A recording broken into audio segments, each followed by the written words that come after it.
for the AfCFTA that has been signed ever since 2018. But when I went into high school, I studied some Bolshevik War, Greece War of Independence, Napoleon Bonaparte, which hasn't supported me for the entire of my life right now. So I have a few recommendations that may be value chain or maybe value addition that Honorable Minister and Mr. Dennis has been talking about. Starts from the grassroots, right away from primary school to the high school and even to the university.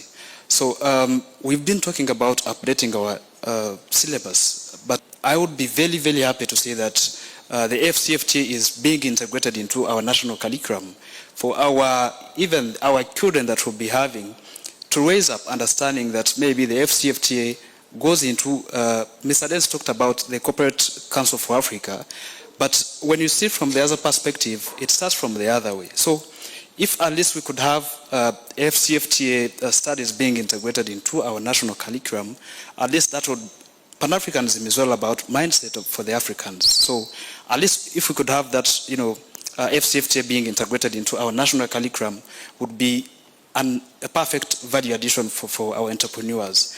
The other last point is that ever since the agreement was signed, the biggest challenge, apart from the NTBs, the biggest challenge I've been hearing and I've heard from the entrepreneurs, it is the access to finance. Not even access to finance, but access to affordable finance. So I think if we could have at least Pan-African movement and partners coordinate on this, on how at least startups, MSMEs could have access to finance, but affordable finance that could start, that's where the value addition starts. Because you cannot, give me knowledge, there is capacity building, which is very perfect, but what's the sequence of activities? What's after you giving me knowledge, where am I going to get the capital? So at least we need to understand and have that, straight channel. Resources could be there, but, they have some corners that you can never understand.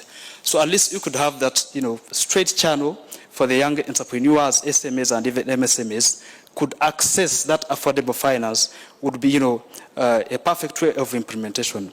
The last one is that we've had a lot of agreements, but I think the AfCFTA is so far the biggest, the agreement that has been signed and ratified in the agreements that AU has. But what's beyond that?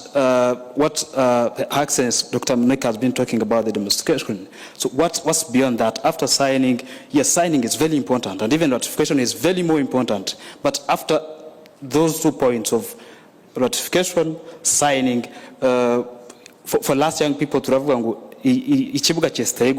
so, Mr. Dennis has been talking about of the protectionism that, the African states has been, having. So I think if we could have some good measures that, could be accounted for the AU members,